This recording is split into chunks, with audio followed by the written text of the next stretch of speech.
Hello， 大家好，我是麦汤。在上期节目中，麦汤揭示了外派越南究竟是什么样的体验。本期节目呢，将告诉各位在越南工作，具体来说你会产生什么样的变化。第一呢，担任管理职，管理职责扩大，开始对未来有憧憬。对照在台湾职场，以一般新鲜人刚从大学毕业来说，很少能担任管理职，除非你有雄厚的背景及广阔的人脉。面对逐渐萎缩的台湾市场，通常很少能有对应的管理职位，多数人卡在基层，位阶者比比皆是。许多人多年来可能都在做着一成不变的工作，渐渐的对未来没有憧憬，人生愿望从环游世界、成家立业变成了三餐温饱再加耍废。注意，这边指的是普遍的职场生态，如果是在顶端的20%的话，则不在此范围内。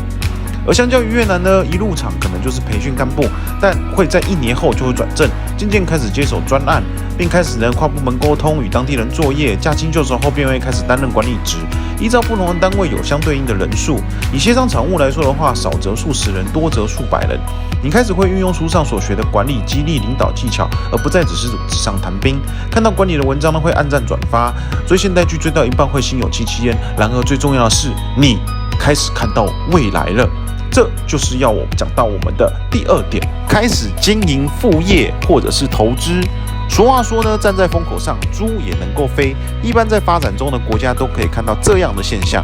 对照在国内，如果你想创业，想开餐厅就必须越过王品，想开饮料店就必须强过50岚，想开健身房就必须大过沃俊。许多产业都已经有了强大的巨人挡在你的面前。面对没资本、没人脉、没背景的一般人来说，除非你是新创产业或是个人魅力及热度极强，否则根本就是以卵击石啊！因此来到了越南，你感觉像发现新大陆，很多产业都还在含苞待放，加上人工成本低廉、租金便宜，你开始有了创业的想法。而在发展中的国家，最吸引人的莫过于经济成长的果实。你同时会开始关注新兴市场的股票、房地产、期货、债券等等，并且必要时会投资下去。虽然心里七上八下的，但看到比国内高出数倍的投报率，还是会愿意冒上一些风险，含着真香，而依然义无反顾的投资下去。这边麦我当然还是要告诉各位，毕竟是在国外投资，该有的风险还是要三思，参考多方资讯，还是询问亲朋好友及同事再做投资，才是上上之选呐。第3，语言夹杂，中文、英文、越文傻分不清楚。在公司上班，如果你要管理在地的越级干部，你可能经常会夹杂中文、英文、越文，甚至讲话的腔调也会随之改变。比如讲英文会开始加上他们的句尾马、捏、nha，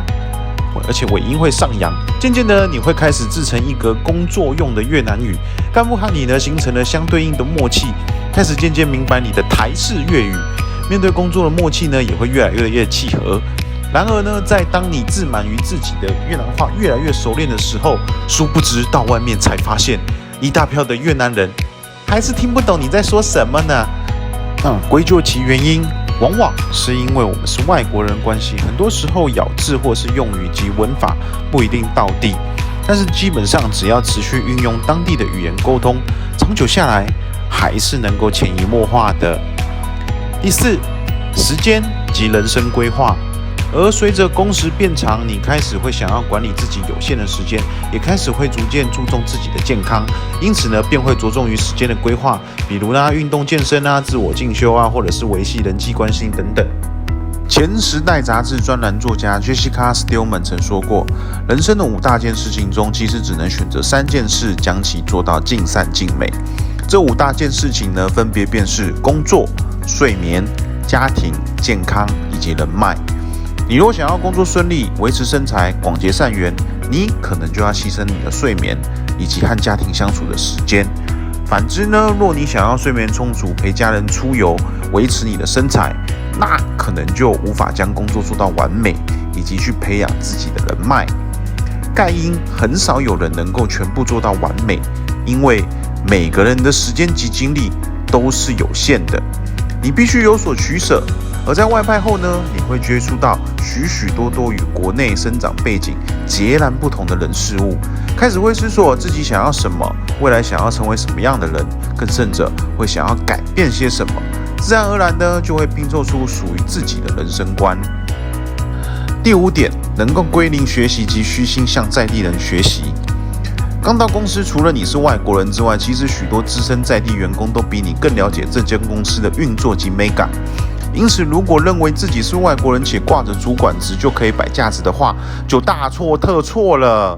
你必须要有归零的心态及虚心学习的态度，与在地干部一同工作。俗话说，术业有专攻。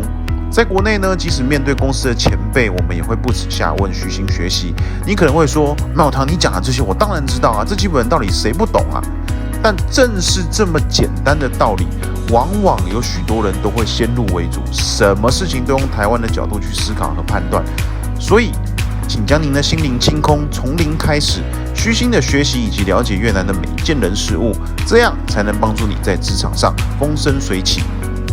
那么综上所述呢，其实每年有许许多多的人外派到越南，有的人能融入，有的人不能融入。有些常驻越南的台干仍然可能还不会说一句越南话，每逢假日呢就是宅在宿舍，唯一出门的可能就是公司附近的卖场或是便利店，除非不得已或是心之所至，否则绝不会去市区。对于饮食呢，除了河粉，只能接受宿舍的台式餐饮，而始终无法接受越南的在地食物，更遑论鱼露或者是虾酱啦。对于辛勤工作一天后，他们想要接受的是自己熟悉且喜欢的环境，但这是无关对错。茂汤认为呢，这或多或少跟个性有关。有的人天生喜欢尝试新鲜事物，享受当下；有的人呢，则喜欢在熟悉的环境沉浸于舒适圈。但对麦国汤来说，既然有这样的机缘来到国外，自然要体验下当地的生活及文化。所以，如果你是即将外派或是已经外派的新鲜人，在越南的这片土地里呢，好好的谱写属于自己的人生外派故事。多年后回头看看，也蛮开心的。毕竟都已经来了，不好好享受下，不是怪可惜的吗？那么本期的节目就到这边啦，喜欢我的影片记得按赞、订阅、加分享，拜托啦，这对我真的非常重要哦。我是麦国汤，专注分享外派的点点滴滴，我们下期再见，拜拜。